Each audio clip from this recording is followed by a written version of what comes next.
Welcome back, everybody, to The Hum, a Kansas Hoops podcast via the Field of 68. I'm your host, Sam Lance, and I'm joined by Jackson Bezdek here once again on a very, very chilly day in Lawrence. It's been incredibly cold over the last Literally few days. freezing. Like negative, last night, whenever I took out the trash at my job, it was negative 10 degrees. It's absolutely ridiculous in Lawrence and the Kansas City area right now and just throughout the country, but that chill, it stayed out of Allen Fieldhouse this past weekend. The Jayhawks, they caught fire in the second half to defeat a very talented Oklahoma team 78-66 on Saturday. So today we're going to be breaking down that crucial top 10 matchup in the Big 12, and we're also going to be looking ahead to the other Oklahoma team in Oklahoma State. So let's get right into it, y'all. We got episode 17 of The Hum, a Kansas Hoops podcast, coming up next.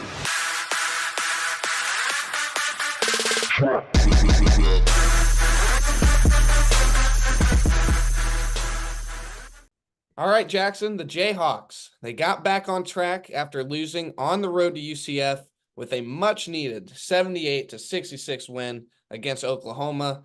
This is probably the biggest game of the entire weekend in college basketball, being number 3 versus number 9, and this was actually the only ranked game from this past weekend, which is kind of crazy because we had all these teams losing in college basketball this week and this weekend, and none of them were to ranked teams. But this game was a really big game in terms of the Big 12 standings as well. The Jayhawks, they ultimately prevailed, and we'll kind of go over some Big 12 stuff here at our Under 4. But yeah, this game, it was a 1-point Kansas lead going into the break, 38-37. But that second half, man, the Jayhawks just dominated every aspect of it. It was about 76-60 with 2:52 to play before Kansas ultimately ended up winning 78-66 with a little late Oklahoma spurt. But overall, was a great team win for the Jayhawks. But we have a lot to talk about. Some headlines emerged from this one.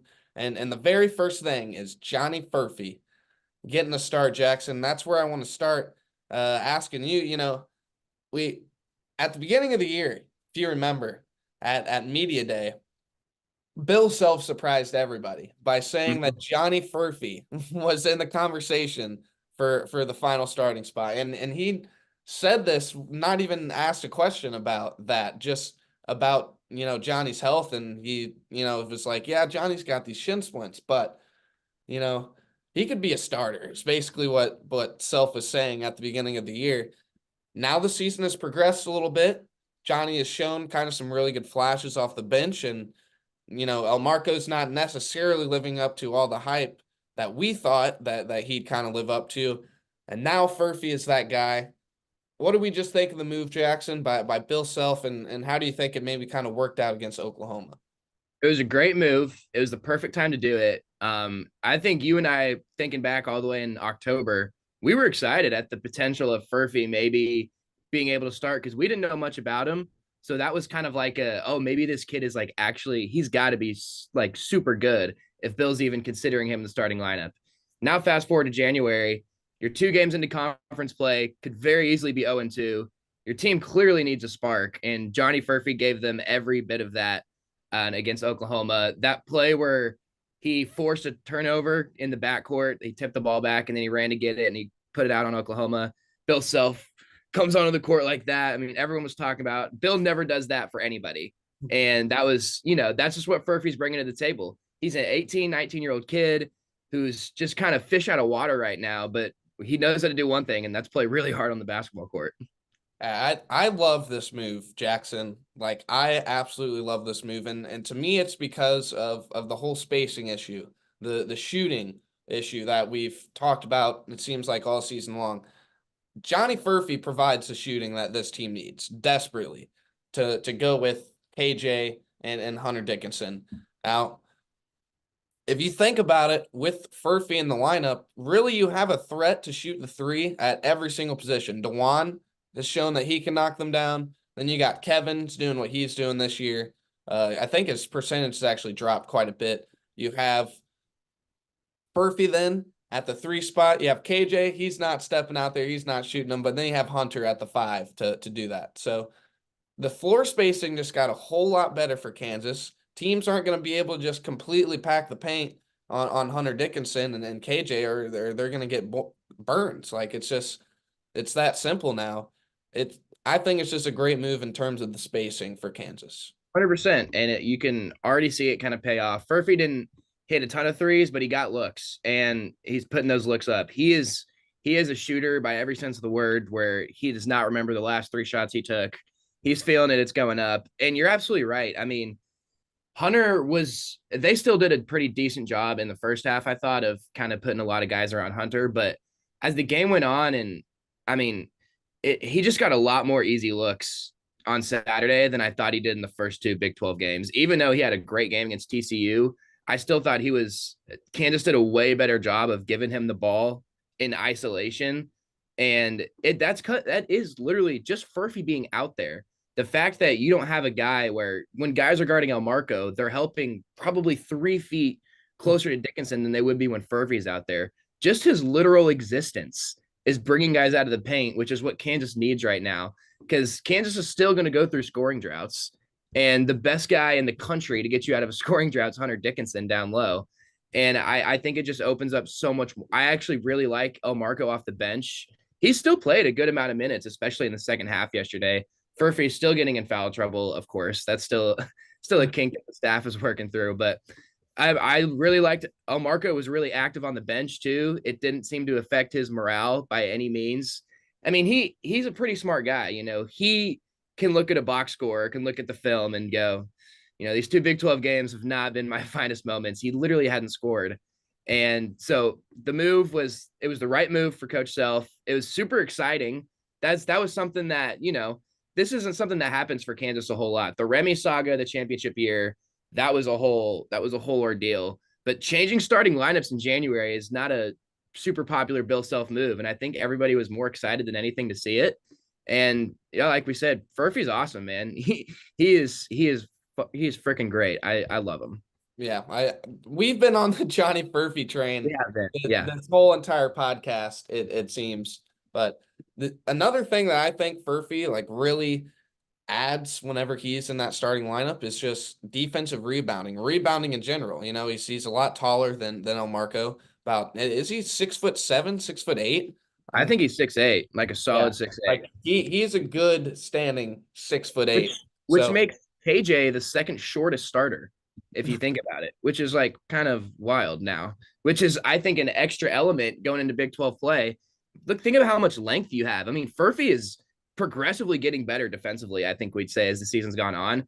That is actually listed as 6'9", 202 pounds. Gosh, that's crazy.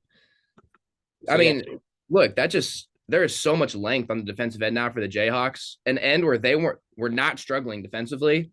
And Elmarko, I think, is still a better on-ball defender than Johnny, but that is a lot of arms and a lot of passing lanes. That's going to annoy a lot of guards. Yeah, Johnny actually showed some pretty good defensive flashes, I think, against Oklahoma, because he was out there on an island with Javion McCollum quite a few times and was able to stop him. So I think that's really kind of the only question mark with this move is defensively, like how can Johnny adjust to guarding people that are going to be a lot shorter than him. But yeah, he's getting better and better all the time. And I don't know if you noticed this, Jackson, but I feel like Furphy like legitimately gets screwed with foul calls. Like yes, he does. Called for like the most ticky-tack foul calls. One in the second half. Whenever the refs call one, they're like, yeah, we got to get him for at least one more. One in the second half is ridiculous because usually he does end up bringing his arms down. And then as every player ever, they put it right back up. It's like, oh, I didn't do anything. The one in the second half, I have no idea where that foul was. I mean, it's Big 12 refs. They're going to mess a ton of things up. But that was such a bad, and you could just see it on his face. Like, are you kidding me? Like, really? I'm still sitting here getting all these ticky-tack fouls. To go back to the defensive point, I think it can open up another thing to where we see Kevin McCullough guarding a lot more guards. Because especially like a team like Oklahoma, they've got their 2 backcourt guards, that's how they go. I want to see McCullough, step out and guard those guards. You're the same height as Furphy, clearly a better defender than Furphy. And when a team's got 2 guards who can, both put up 20, I would feel way more comfortable having McCullough on that guard than Furphy or Elmarko, obviously. And I think now when you've got 4, 6, 8 plus guys in the starting lineup, you can literally pick which one you want to have guard the guy that Dewan's not having. And I think that's an extra upgrade that Bill Self sees too. Just wait until Johnny starts grabbing and going this season. Yes. Kansas Yes. will get there. Kansas at I guarantee you, going into March, they will have four guys who can just grab and go. And Furphy, Dewan obviously can grab and go. Kevin and KJ. Mhm. If all those four guys can grab and go, and the height of this team, like everybody in this lineup now, besides Dewan, realistically should be averaging 5+ rebounds per game, and Mhm. a couple of those averaging 8 to 12. So this team Totally. has got, I think, with this move, got way better defensive rebounding, got way better spacing. It's just, it's a great move. It really is. Like Kansas's rotation, I feel like just kind of worked itself out just with one little tweak. And now you have a pseudo backup point guard coming off the bench, right? Because I mean, Yes. as much as you and I love Jamari, he'll get there. Then you got Timberlake and Parker, obviously, Furphy. None of those guys are, ball dominant guards. And now bringing El Marco off the bench, he can really, even if it's not like for Dewan specifically, we already know that El Marco can bring the ball up with Dewan on the floor. That is another, I mean, Bill Self needs a backup ball handler. Like he just does. He needs somebody he can trust in the second unit. And El Marco, I think, brings that to the table. He I thought he still played well, driving and dishing, and he still looked comfortable in the offense, even not starting. But yeah, anyway, I just think having El Marco off the bench is another weapon that Bill Self didn't have previously. Yeah, I really like that as well. And I think I mentioned this last episode, but Self accidentally discovered that Timberlake and El Marco play really well together against UCF because they were really good for a stretch of time there. And now if Bill Self wants to go smaller and play kind of, the two little guard look, either with DeJuan or with Kevin, Yeah. and that's just another thing that Kansas can do. I said it already, it just makes the rotation so much more sound. Like it really does. This rotation, I'm liking it, Jackson. I'm Yeah. liking it. I Yeah. I feel way better about this team because of this move than I did last week, like after this UCF game. Yeah, I completely agree. It looks better on paper and it looks better when you're there watching it. There's just way more things that Bill can go to, and it's kind of hard to explain now because it's only been one game. But as Kansas plays the next 3 or 4 games and Furphy starts to get comfortable in this role, like it's gonna. I mean, we're gonna be talking about like how did we not figure this out earlier? I mean, it's Murphy just because played he only needed 19 minutes. Only 19 minutes in this one. Ended up with 7 points, 3 of 8 from the field, 1 of 4 from three, 3 rebounds. I think we're gonna see very soon Johnny Furphy consistently get 10+ points. if he would have played more if he didn't get in foul trouble. I mean, that's what Bill said after the game. He's like, Bill also said that he was really tired after. yeah, I mean that's it. I think he's still like he was in Australia for a week, like just a week ago. I mean, that's I, he's still I want to crazy. know if he was here for boot camp. I really don't think he I don't was. think I know we talked about this before. I think we decided he wasn't, which Yeah. is going to be evidence because that thing is no joke. He did look tired during that Oklahoma game. I will Which is admit, like fine. he looked physically like tired out That's there. totally fine because then you can bring El Marco in while he's resting, and El Marco's not a guy that's going to get tired. I'm okay if Furphy gets tired because that means he's playing hard for the 6 7 minutes he's in, and can't that. I mean, dude, I think the team was boosted by that too. The student section definitely was by Oh yeah. Furphy being in there. I mean, that was live. The freaking newspapers were about Furphy, Yep. and I think the players felt Johnny. it too. Johnny basketball baby. All right. Also from this game, Johnny Furphy, of course, inserted into the starting lineup, kind of the biggest headline. But how about KJ Adams and Hunter Dickinson just completely dominating this game? That was the story of the game to me. It was both of those people doing just physically dominating, defensively dominating, offensively dominating. There is not a better, more physical 4-5 duo in the country right now, especially if KJ's going to rebound like that. I really don't think there is. Yep. And KJ's free throw numbers over the past few games. 5 for 5, baby. Wow. He started the year not even above 50%. He is probably at 75 over the past 2 weeks. I mean, he has been his form is different too. It is clearly something that was addressed in practice, clearly something that he's been working on. But free throws are mental. They're all in your head. And he is playing so well and with so much confidence right now that he is going to the free throw line like a 90% free throw shooter. I'm not even kidding. Like he is walking up there with the utmost confidence. It's because nobody in America can guard him right now. I mean, why is KJ not getting All-American rumors, right? I'm dead serious. He's playing out of his mind. And he is so much of why Dickinson is being allowed to dominate inside because you can't double off of KJ because you're gonna get dunked on.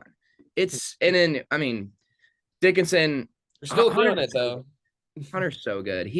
Every shot he misses surprises me because I just think he's gonna make everything. Didn't hit a three, but he was kind of due, I think, for an 0 for game from three, just because he's been weirdly automatic all season. But dude, 5 blocks too, man. I mean, I know the total game for him against UCF wasn't great, but I thought these past 2 games, he has been incredibly active defensively, more than he has all season. But yeah, man, I think KJ is like, at least should get honorable mention for something. When was the last time he wasn't scoring in at least 12 a game, double figures? I mean, he's filling up the box score. Yeah, last time KJ, don't know why I said Caleb.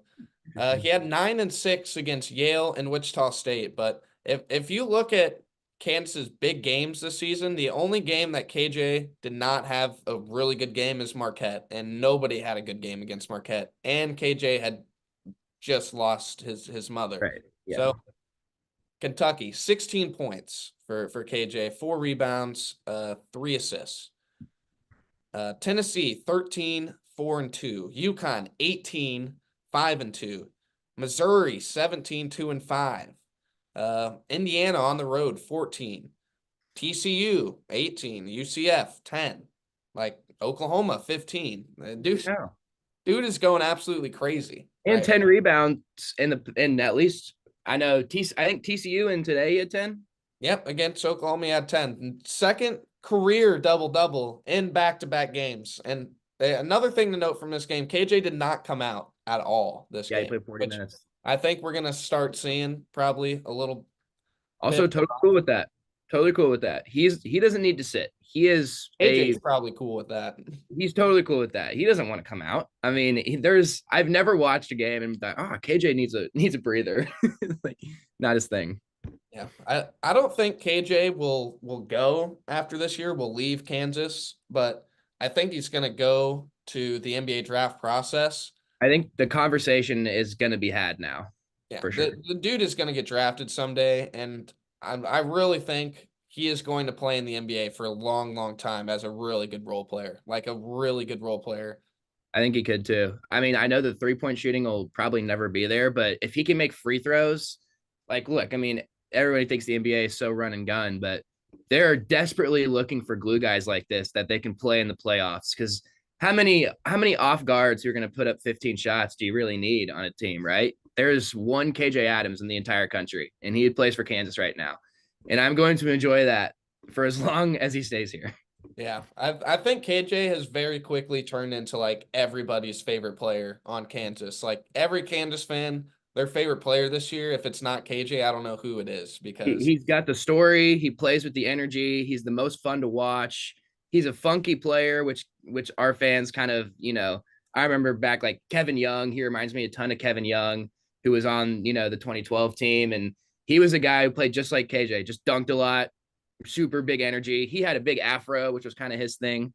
But I mean, the fan base loves KJ Adams. I love KJ Adams. Your dad loves him because he plays really hard. Your mom loves him because of everything he's gone through, and he's still fighting through it. And yeah, he's great. My brother, I thought this was hilarious. He just couldn't get over like actually how jacked KJ was. Like, dude, his legs are rocks. Yeah, my brother's a pretty big gym rat, and he was just like amazed. He literally said to me, he's like, dude, like his calves are the same size as his thighs. Like that doesn't make any sense. I'm like, yeah, it doesn't. That's why he jumps so high.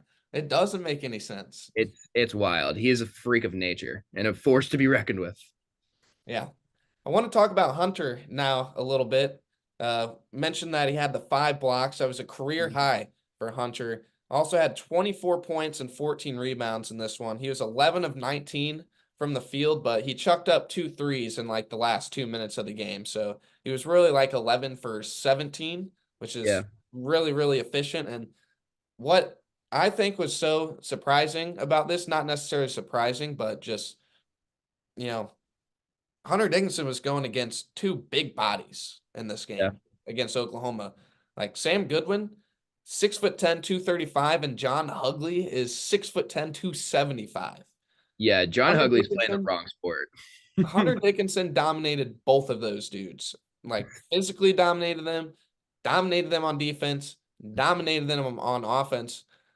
This might have been, I think, in my opinion, Hunter's best game besides the Kentucky game. I think this was it. I totally agree. Like I said, I just thought he was super active on defense, which yes leads to the blocks, but I mean that's mostly his anticipation. But him just like he's just very, very engaged on the defensive end, which is something I've been worried about through non-con. Because not to say that he wasn't, but like we talked about really early, those pick and rolls were a problem for a while. And it took some time for him to really like buy into what Bill Self is asking of him on the I think defensive he's end. embraced the concepts Yeah, of I think so defense now too. and actually knows where to be. So that's And that, positive. Very and positive comment. now he gets 5 blocks. Sometimes you can get a nice block just being in the right place at the right time. John Hugley would be the greatest fullback in NFL history. I don't know why he's playing That dude's a basketball, tank.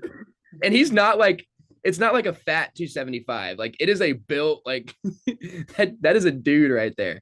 But that just like Hunter was moving so him, dude. big. Hunter was literally moving him in the paint. Is massive. Like you don't. This was the closest I'd sat all season. That was my one because I haven't seen Hunter play up that close yet. We've interviewed him. I've seen him on TV. Whatever. You put him against next to other massive, massive human beings, and he still looks bigger. I mean, he is 7'2", 260. huge, What he's dude. listed at. And I mean, sometimes if you're not going to all the games and like really watching, you can miss like how actually big Hunter is, and some of his moves that he can make more sense when you when you watch him from 20 feet away. But yeah, dude, he is offensively. How much can we even say about him at this point? It's just his touch around the rim is just beautiful. He got to his spots a lot better. He actually posted and reposted like twice in the second half. Made me so happy. I think this was the most Kansas was able to give him post Yes. touches. And it's, again, I think a little bit because of Johnny Furphy. A lot because of Johnny Furphy, I think. Even in the second half when Furphy didn't play a whole lot, I think, I mean, teams will do this. Like their defensive schemes, it starts to wear off as you get like deeper into the game because, especially in a close game, you kind of throw everything in the air and you're like, all right, let's just play. But clearly the focus of trying to put 2 guys at Hunter, that wasn't even really a thing for OU in the second half. They were more what I thought. They were just trying to come back on offense. They weren't really trying to focus on like, let's get a stop. They were like, we need to go on like an 8-0 run right now. And I think Hunter really ate on that because he only had one guy on him for a lot of that half. Just Kansas did a way better job of moving on offense. The ball didn't stick hardly at all, which was kind of a problem against UCF. Just a lot of dribbling and a lot of bad passes. And I mean, we can talk about the next big headline, which is 2 turnovers, Sam. Holy cow. Program record. Talk about putting an emphasis in practice. I mean, free throws and turnovers are exactly why Kansas lost on Wednesday, like literally the reason. And then you come back Saturday, you make all your free throws and you turn it over the least amount of times in program history. That's crazy. That'll play, Jackson. That'll play. It will indeed play. Yes. Last 2 games for Kansas, 18 turnovers, which we mentioned is tied with Kansas season high, which they set against Marquette. And that game was a really ugly game. The last 2 games for Kansas before this Oklahoma game were pretty ugly games. But yeah, previous record for Kansas was 3 turnovers at Texas in 2015. And then Kansas also had 3 versus Iowa State at home in 1966. This is how deep we're going back. This is a program record for a program that has records dating back to before the First World War. this is crazy stuff we're seeing, Sam, especially off of turning it over 36 times in 2 games. And then you just come out and play pretty much flawless basketball. It's I don't understand. I think people like the college basketball media needs to be talking about this more because that is a shift that teams make to go from a 7 seed to a 4 seed. Not a team like Kansas to where this is a completely new basketball team than the one that they had in 2023. Now it's 2024. This is a completely new basketball team. New starting lineup, new point of emphasis on offense. I mean, DeJuan was the most steady he's been in, I'd say, all season. I mean, his best game was the Kentucky game, but just in terms of being the floor general, Saturday was his best performance doing that. He was clinical in his decision Really making. was. Eight assists, no turnovers. That's good stuff. Really good stuff. And Kevin McCullough, he can be really careless with the ball at times. He was much more under control in this game. Kansas actually had a little bit of breathing room to be able to feed the post. So that's a lot of Kansas turnovers this year have been off those post entry feeds. Yeah, I've been saying. With Murphy out there doing his thing on the wing, the lanes were a little bit less clogged. And like we said, there's more adequate spacing now. I just love it. This game was a great game for Kansas to see kind of all these things come together with Furphy in the starting lineup. Totally. DeJuan was making a lot of those post-entry passes too. And that's what I was ripping on last episode, that they're just bad at making that pass. It's a tough pass and Kansas is just bad at it. But DeJuan is good at it. And when you have, I mean, DeJuan, like we said, he was just so good, man. He was getting the ball to Dickinson wherever Dickinson wanted it. And at this point, DeJuan and Hunter have this chemistry to where DeJuan knows where Hunter wants the ball. When Hunter's on the block and he has his hand up like this, DeJuan, he doesn't even need to put his hand up anymore. DeJuan knows where that ball needs to go. Because if Hunter wants it here, that's because he's going here, boom, over the right shoulder. Get it on the left side, bring it across, go straight up. Just stuff like that. It was really seamless. It was just Hunter to DeJuan, or DeJuan to Hunter it was just working. And sometimes there's no answer for that. Great offense will always beat great defense. You can only scheme so much before those two get in a rhythm. And Oklahoma is a really good defensive team, and Kansas scored with ease pretty often in that second half, especially in that second half. Final score, 78, Kansas, Oklahoma 66. Kansas now 2-1 in the Big 12 Conference. Really, really good win for the Jayhawks to get that one. Like we said, it was a top 10 bout. And if you're Kansas, you can't start off Big 12 play 1 and 2 and expect to win this conference. So it was a huge win. Jayhawks are now 14-2 on the season. Just going over the final box here one more time. We had Hunter with 24 and 14, DeJuan 7 points, 8 assists, Furphy with 7 points and 3 rebounds. Kevin McCullough, we didn't talk about him, continuing his what I think National Player of the Year campaign and Big 12 Player of the Year campaign. Again, not the best from the field, 5 of 12, but 10 of 11 free throws. He's just so good at drawing fouls, getting to the line. 21 points for Kevin. And then you had 15 for KJ Adams. KJ had his first bad game from the field, only 5 of 14 in this one, but he was 5 of 5 from the line, so he kind of made up for it there. 10 rebounds, another double-double for him. El Marco had 2 points off the bench, and then Parker, of course, had that really nice alley-oop dunk. Elmarco Jackson, 18 minutes in this one, coming off the bench, and Furphy with 19. I think really that might be kind of how we see that split going most of the rest of the season, just kind of 20 and 20 between those two. But yeah, Marco's not going to get benched, right? He's still going to play a ton.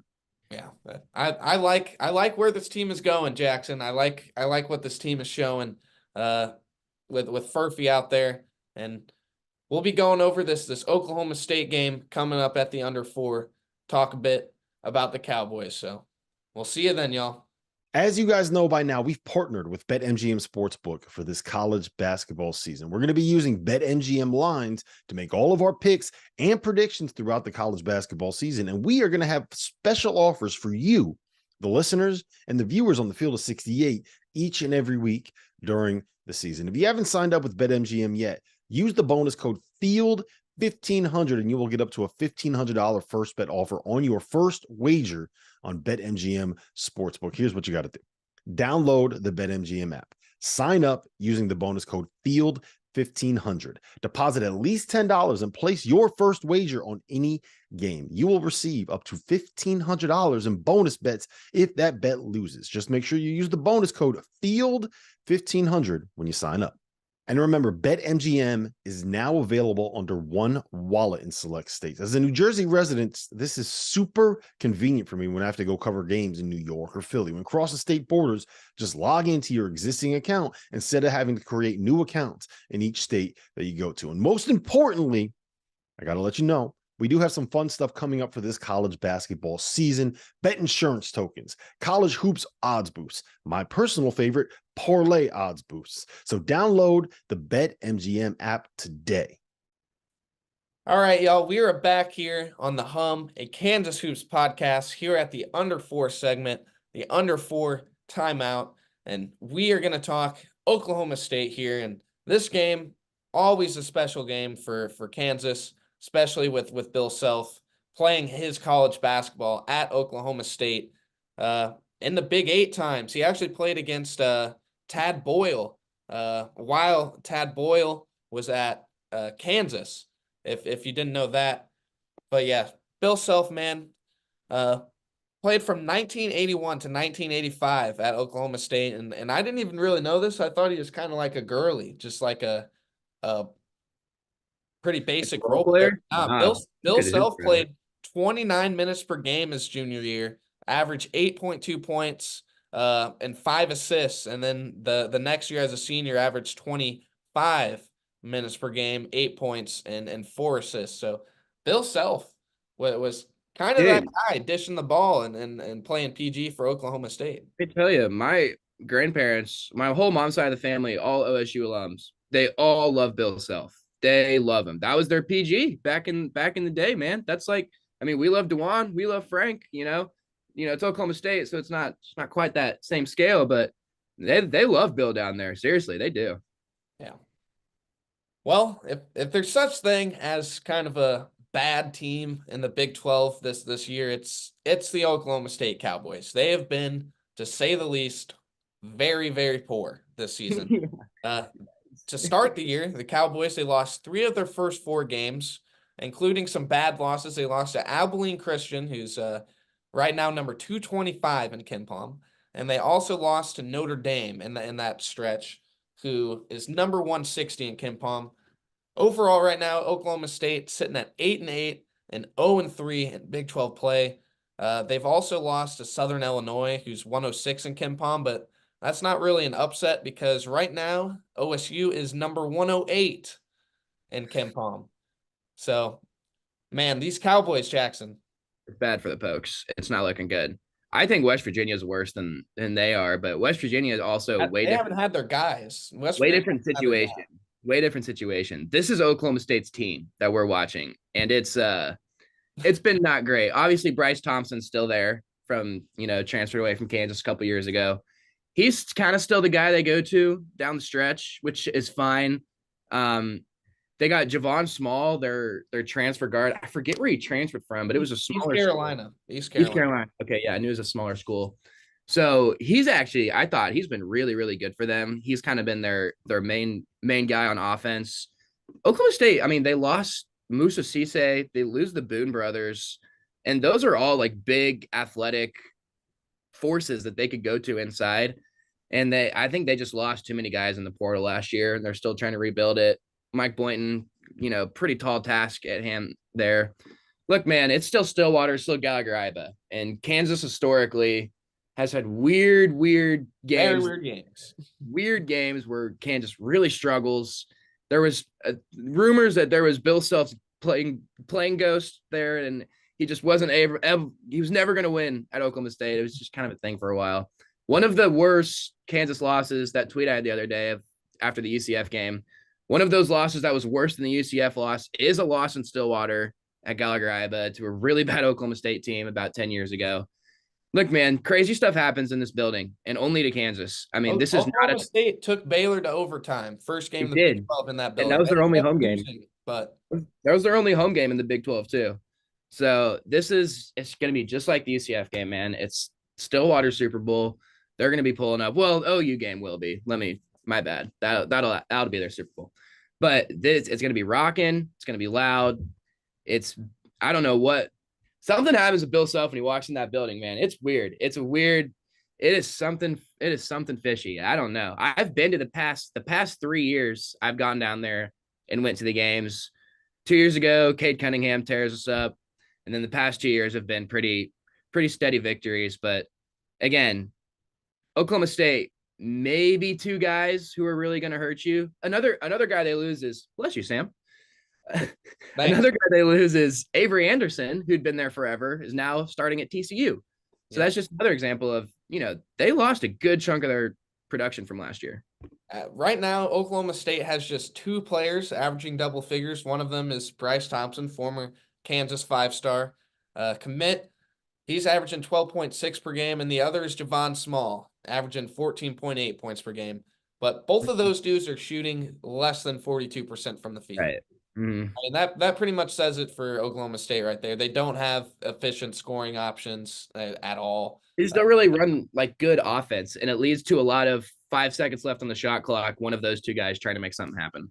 Yeah, I don't think there's really much else to talk about here. Kansas should win this game by double digits, even with it being on the road. But like we've seen from this Kansas team this year, nothing is guaranteed, and you don't really know who's going to show up on that court. But now I just kind of want to take a quick look at the Big 12 standings and talk about some of the games this upcoming week. I feel like this is going to be a trend. Every single week is just going to be absolutely huge week in terms of, who's playing who in the Big 12.